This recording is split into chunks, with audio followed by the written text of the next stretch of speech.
നമ്മൾ നോക്കുന്നത് 2024 തിരുവനന്തപുരം ജില്ലയിലേക്ക് നടന്ന LDC എക്സാമിന്റെ ഇംഗ്ലീഷ് മലയാളം ക്വസ്റ്റ്യൻസ് ആണ്.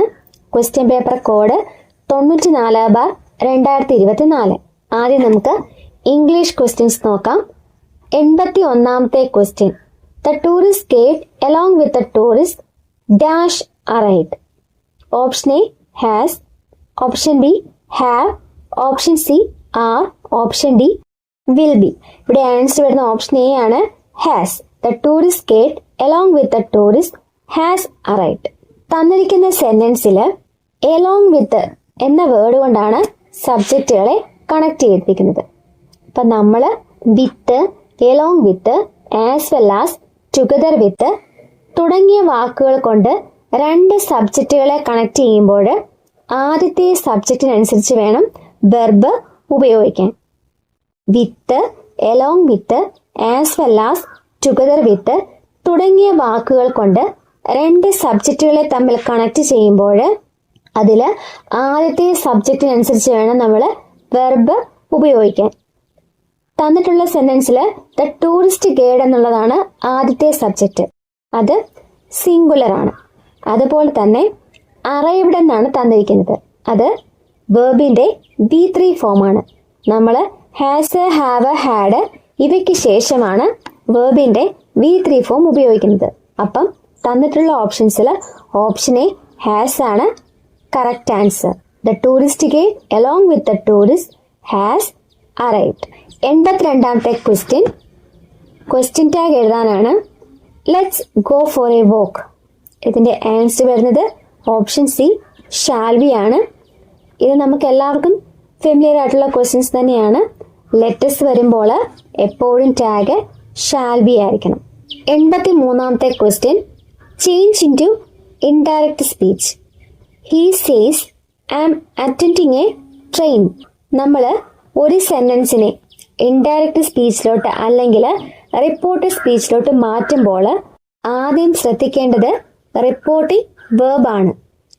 റിപ്പോർട്ടിംഗ് വേർബിനനുസരിച്ച് വേണം നമ്മൾ റിപ്പോർട്ടിംഗ് സെന്റൻസിലെ ടെൻസിന് മാറ്റം വരുത്താൻ. റിപ്പോർട്ടിംഗ് വെർബ് സിമ്പിൾ പ്രസന്റിലാണെങ്കിൽ റിപ്പോർട്ടിംഗ് സെന്റൻസിലെ ടെൻസിൽ മാറ്റമൊന്നും വരുത്താൻ പാടില്ല. ഇവിടെ ഹി സേസ് എന്നാണ് പറഞ്ഞിരിക്കുന്നത്. അപ്പം സേസ് എന്നുള്ളത് സിമ്പിൾ പ്രസന്റ് ആണ്. അതുകൊണ്ട് റിപ്പോർട്ടിംഗ് സെന്റൻസിലെ ടെൻസിൽ മാറ്റം വരുത്താൻ പാടില്ല. അപ്പൊ ഇതിന്റെ ആൻസർ എങ്ങനെ എഴുതാം? He says that he is attending a training. I എന്നുള്ളത് ഹി ആകും. അതുപോലെ ഹീയുടെ കൂടെ ആം ഉപയോഗിക്കില്ല. അപ്പോൾ ഈസ് ഉപയോഗിക്കണം. He is attending a training. ഈ ആൻസർ വരുന്നത് ഓപ്ഷൻ ഡിയിലാണ്. So option D is the correct answer. He says that he is attending a training. 84ാമത്തെ question. If I had money I dash the poor. Conditional sentence ആണ് തന്നിരിക്കുന്നത്. If I had money I dash the poor. If ക്ലോസിൽ simple past ആണ് വന്നിരിക്കുന്നത്. അപ്പം if ക്ലോസിൽ simple past വരുമ്പോൾ നമ്മൾ മെയിൻ ക്ലോസിൽ would, should or might plus V1 എന്ന ഫോമിൽ വേണം എഴുതാൻ. ഈഫ് ക്ലോസിൽ സിമ്പിൾ പാസ്റ്റ് വന്നാൽ മെയിൻ ക്ലോസിൽ would, should or might plus V1 എന്ന ഫോമിൽ വേണം എഴുതാൻ. അപ്പം ഇവിടെ ആൻസർ വരുന്നത് ഓപ്ഷൻ സി വുഡ് ഹെൽപ്പ് ആണ്. If I had money I would help the poor. ഇനി കുറച്ചു പേർക്കൊക്കെ ഈ ഹാഡ് കാണുമ്പോൾ ടെൻസ് തെറ്റി പോകാറുണ്ട്. ഹാസ്, ഹാവ്, ഹാഡ് ഒക്കെ പാസ്റ്റ് പെർഫെക്റ്റ് ടെൻസിലാണ് വരുന്നത്. അപ്പൊ പെട്ടെന്ന് ഹാഡ് കാണുമ്പോൾ ഇത് പാസ്റ്റ് പെർഫെക്റ്റ് ടെൻസ് ആണെന്ന് ചിലർക്ക് തോന്നും. പക്ഷെ ഇവിടെ നോക്കിയേ, ഹാഡ് കഴിഞ്ഞിട്ട് വേറൊരു വെർബ് വന്നിട്ടില്ല. ഇഫ് ഐ ഹാഡ് മണി എന്നാണ് പറഞ്ഞിരിക്കുന്നത്. ഹാഡ് കഴിഞ്ഞിട്ടൊരു വെർബ് വന്നിട്ടില്ല. അതുകൊണ്ട് തന്നെ ഇവിടെ ഹാഡ് എന്ന് പറയുന്നത് മെയിൻ വെർബാണ്. എനിക്ക് മണി ഉണ്ടായിരുന്നെങ്കിൽ എന്നാണ് വരുന്നത്. അപ്പം ഹാഡ് എന്ന് പറയുന്നത് ഇവിടെ ഒരു മെയിൻ വെർബാണ്. അതുകൊണ്ട് ഈ സെന്റൻസ് സിമ്പിൾ പാസ്റ്റിലുള്ള സെന്റൻസ് തന്നെയാണ്. അപ്പൊ അതിന്റെ ആൻസർ വരുന്ന ഓപ്ഷൻ സി വുഡ് ഹെൽപ്പ് ആണ്. 85ാമത്തെ question. The doll belongs dash the child. Correct preposition ചേർക്കാനാണ്. The doll belongs dash the child. ബിലോങ്സിന് ശേഷം ടു എന്ന പ്രപ്പോസിഷനാണ് ചേർക്കേണ്ടത്. അപ്പം ഇവിടുത്തെ ആൻസർ വരുന്ന ഓപ്ഷൻ ബി ആണ് to. The doll belongs to the child. 86ാമത്തെ question, identify the correct spelling. Correct spelling ഉള്ള വേർഡ് എഴുതാനാണ് പറഞ്ഞിരിക്കുന്നത്. ആൻസർ വരുന്ന ഓപ്ഷൻ ഡിയിലാണ്, പ്രൊപ്രൈറ്റി. PROPRIETY.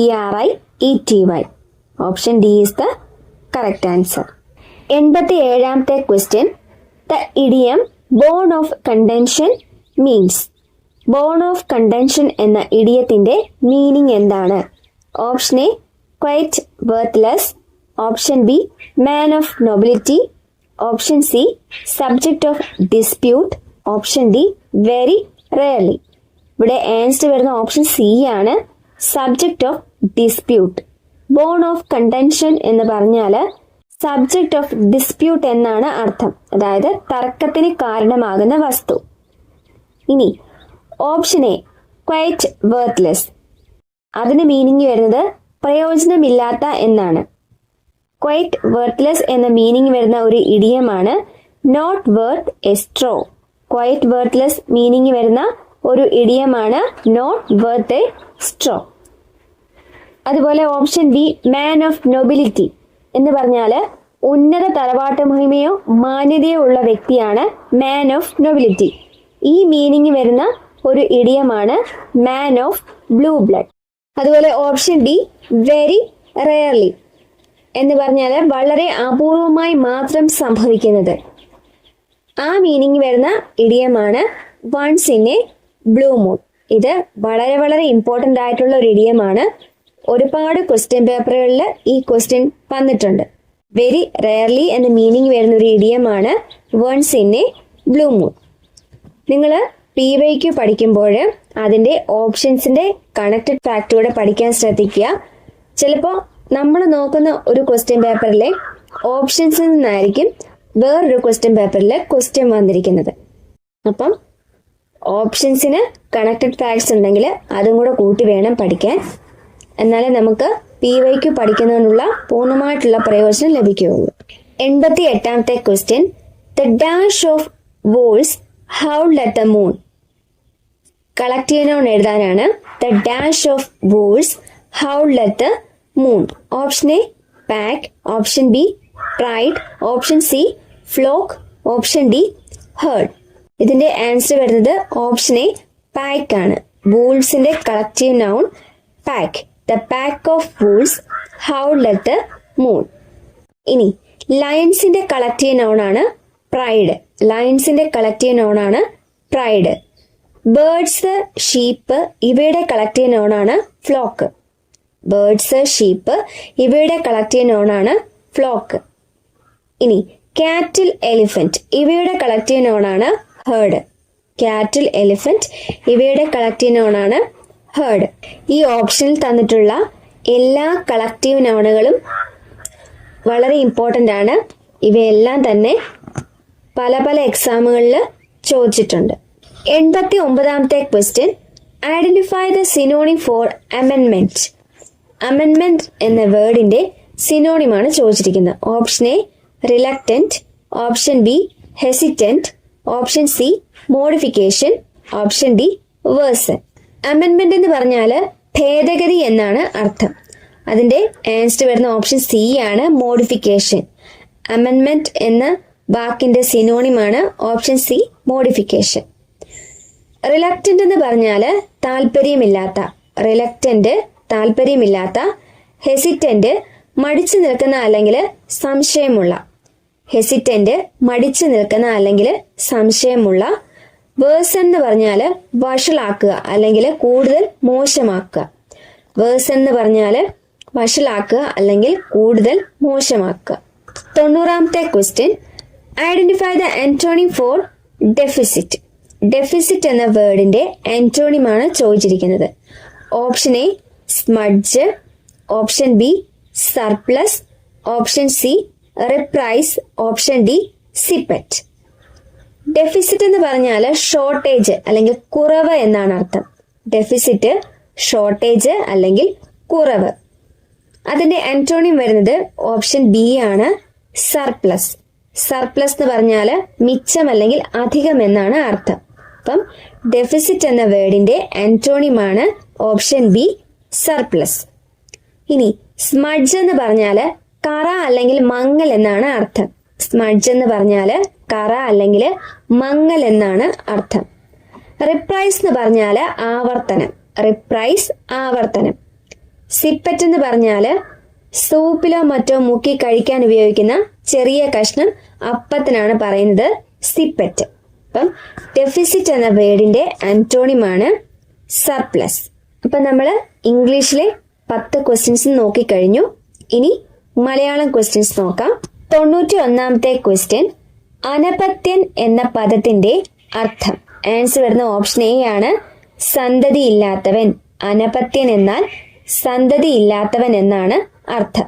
92ാമത്തെ ക്വസ്റ്റ്യൻ, താഴെ പറയുന്നവയിൽ ശരിയായ പദമേത്? തന്നിട്ടുള്ളതില് ശരിയായ പദം ഏതാണെന്നാണ് ക്വസ്റ്റ്യൻ. ഓപ്ഷൻ എ ഐക്യമത്യം, ഓപ്ഷൻ ബി വിമ്മിഷ്ടം, ഓപ്ഷൻ സി സാമ്രാട്ട്, ഓപ്ഷൻ ഡി കവയിത്രി. ഇതിന്റെ ആൻസർ വരുന്നത് ഓപ്ഷൻ ഡി ആണ്, കവയിത്രി. കവയിത്രിയാണ് ശരിയായിട്ട് തന്നിട്ടുള്ള പദം. ഇനി ഓപ്ഷൻ എയിൽ എന്താ തെറ്റ്? ഐക്യമത്യം. ഐക്യമത്യം എന്നല്ല പറയുന്നത്, ഐകമത്യം എന്നാണ്. ശരിയായിട്ടുള്ള വാക്ക് ഐകമത്യം. അതുപോലെ വിമ്മിഷ്ടം എന്നല്ല പറയുന്നത്, വിമ്മിട്ടം എന്നാണ്. വിമ്മിട്ടമാണ് ശരിയായ പദം. സാമ്രാട്ടല്ല, സമ്രാട്ടാണ് ശരിയായ പദം. 93ാമത്തെ ക്വസ്റ്റ്യൻ, താഴെ കൊടുത്തിരിക്കുന്നവയിൽ സലിംഗ ബഹുവചനം ഏത്? ഓപ്ഷൻ എ മിടുക്കർ, ഓപ്ഷൻ ബി ശൂദ്രർ, ഓപ്ഷൻ സി പുരുഷന്മാർ, ഓപ്ഷൻ ഡി അധ്യാപകർ. സലിംഗ ബഹുവചനം എന്ന് പറഞ്ഞാല് ബഹുവചന രൂപത്തിലുള്ള പദമാണെങ്കിലും അതിൽ നമുക്ക് പുല്ലിംഗമാണോ സ്ത്രീലിംഗമാണോ എന്ന് തിരിച്ചറിയാൻ പറ്റും. അപ്പം ഇവിടെ ആൻസർ വരുന്ന ഓപ്ഷൻ സി ആണ്, പുരുഷന്മാർ. സലിംഗ ബഹുവചനത്തിന് ഉദാഹരണം പുരുഷന്മാരാണ്. പുരുഷൻ എന്ന പുല്ലിംഗ ശബ്ദത്തിന്റെ ബഹുവചന രൂപമാണ് പുരുഷന്മാർ. അപ്പൊ അതും പുല്ലിംഗം ആണെന്ന് നമുക്ക് തിരിച്ചറിയാൻ പറ്റും. ഇനി മിടുക്കർ എന്ന് പറഞ്ഞാല് അത് അലിംഗ ബഹുവചനമാണ്. അതില് മിടുക്കന്മാരും മിടുക്കികളും ഉൾപ്പെടും. അതായത് പുല്ലിംഗവും സ്ത്രീലിംഗവും ഉൾപ്പെടും. മിടുക്കർ എന്ന് പറയുന്നത് അലിംഗ ബഹുവചനമാണ്. ആ വാക്കിൽ നിന്ന് നമുക്ക് പുല്ലിംഗമാണോ സ്ത്രീലിംഗമാണോ എന്ന് തിരിച്ചറിയാൻ പറ്റില്ല. അതുപോലെ ശൂദ്രൻ എന്ന് പറഞ്ഞാല് അലിംഗ ബഹുവചനമാണ്. അതില് പുല്ലിംഗവും സ്ത്രീലിംഗവും ഉൾപ്പെടുന്നു. അതുപോലെ അധ്യാപകർ എന്ന് പറഞ്ഞാൽ അതും അലിംഗ ബഹുവചനമാണ്. അതില് പുല്ലിംഗവും സ്ത്രീലിംഗവും ഉൾപ്പെടുന്നു. 94ാമത്തെ ക്വസ്റ്റ്യൻ, ശ്ലോകത്തിൽ കഴിക്കുക എന്ന ശൈലി കൊണ്ട് അർത്ഥമാക്കുന്നത് എന്ത്? ആൻസർ വരുന്ന ഓപ്ഷൻ ബി ആണ്, ചുരുക്കി പറയുക. ശ്ലോകത്തിൽ കഴിക്കുക എന്ന ശൈലിയുടെ അർത്ഥമാണ് ചുരുക്കി പറയുക. 95ാമത്തെ ക്വസ്റ്റ്യൻ, പിഞ്ഞാണ വർണ്ണം ശരിയായി വിഗ്രഹിച്ചെഴുതുക. പിഞ്ഞാണ വർണ്ണം ശരിയായി വിഗ്രഹിച്ചെഴുതുക. ആൻസർ വരുന്ന ഓപ്ഷൻ ബി ആണ്, പിഞ്ഞാണത്തിന്റെ വർണ്ണം. 96ാമത്തെ ക്വസ്റ്റ്യൻ, പുട്ട് ഔട്ട് എന്ന ശൈലിയുടെ അർത്ഥം. ആൻസർ വരുന്ന ഓപ്ഷൻ എ ആണ്, അണയ്ക്കുക. പുട്ട് ഔട്ട് എന്ന ശൈലിയുടെ അർത്ഥമാണ് ഓപ്ഷൻ എ, അണയ്ക്കുക. 97ാമത്തെ ക്വസ്റ്റ്യൻ, താഴെ കൊടുത്തിരിക്കുന്നവരിൽ ദ്രൗണി ആര്? Option A Drona, option B Ashwatthama, option C Duryodhana, option D Karna. താഴെ കൊടുത്തിരിക്കുന്നതിൽ ദ്രൗണി ആരെന്നാണ് ക്വസ്റ്റ്യൻ. ദ്രൗണി എന്ന് പറഞ്ഞാല് ദ്രോണരുടെ പുത്രൻ എന്നാണ് അർത്ഥം. ഇതിന്റെ ആൻസർ വരുന്ന ഓപ്ഷൻ ബി ആണ്, അശ്വത്ഥാമാവ്. ദ്രൗണി അല്ലെങ്കിൽ ദ്രോണരുടെ പുത്രൻ അശ്വത്ഥാമാവാണ്. 98ാമത്തെ ക്വസ്റ്റ്യൻ, ചിന്മുദ്ര എന്ന പദം പിരിച്ചെഴുതുക. ആൻസർ വരുന്ന ഓപ്ഷൻ സി ആണ്, ചിത് അധികം മുദ്ര. ചിന്മുദ്ര എന്ന പദം പിരിച്ചെഴുതിയാല് ഓപ്ഷൻ സി, ചിത് അധികം മുദ്ര. 99ാമത്തെ ക്വസ്റ്റ്യൻ, കേരള പാണിനി എന്ന അപരനാമത്തിൽ അറിയപ്പെടുന്നത് ആര്? Option A R Rajarajavarma. Kerala Panini എന്ന അപരനാമത്തിൽ അറിയപ്പെടുന്നത് എ ആർ രാജരാജവർമ്മയാണ്. 100ാമത്തെ ക്വസ്റ്റ്യൻ, താഴെ കൊടുത്തിരിക്കുന്നവയിൽ അക്ഷരത്തെറ്റുള്ള വാക്കേത്? ഓപ്ഷൻ എ വിശ്വസ്തൻ, ഓപ്ഷൻ ബി വിശിഷ്ടൻ, ഓപ്ഷൻ സി ശ്രേഷ്ഠൻ, ഓപ്ഷൻ ഡി പ്രേഷ്ഠൻ. ഇതില് അക്ഷരത്തെറ്റുള്ള വാക്കെന്ന് പറയുന്ന ഓപ്ഷനെ വിശ്വസ്തനാണ്. അവിടെ ഇത്തായ്ക്ക് പകരം തായാണ് വരേണ്ടത്, വിശ്വസ്തൻ. ഇപ്പൊ നമ്മൾ ഇന്ന് 94/2024 ക്വസ്റ്റ്യൻ പേപ്പറിലെ ഇംഗ്ലീഷ് മലയാളം ക്വസ്റ്റ്യൻസ് ആണ് നോക്കിയത്. പുതിയൊരു ക്ലാസ്സിൽ വീണ്ടും കാണാം. Thank you. Happy learning.